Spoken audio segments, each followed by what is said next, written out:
Mayong adlaw kini tong latest weather update Monday, March 8, 2021. Base sa atong latest satellite image, natay gi-monitor na low pressure area nasa gawas ng atong Philippine Area of Responsibility. Naigilayon na 1,695 kilometros sa may silangan sa Mindanao. So far sa atong latest na analysis, less ang chance kini ma-develop na bagyo or tropical depression.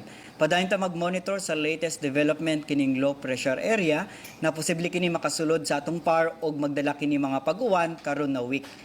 Samtang easterlies or init na hangin gikan sa dagat Pasipiko ang nakaapekto sa may silangan bahin sa tibuok sa nasod ug ang amihan na nakaapekto sa may extreme northern zone.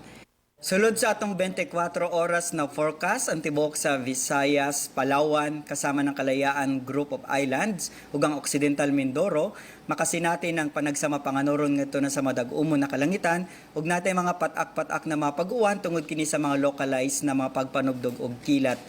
Dinhi sa Cebu ang haring adlaw mosalop sa alas 5:55 sa hapon ug mosilang sa alas 5:55 sa buntag. Ug para sa atong mga dugang detalye, bisitaha atong mga official social media accounts. Kini si Jomer Clarino gikan diri sa Mactan, Pag-asa, Visayas, DOST, mayong adlaw.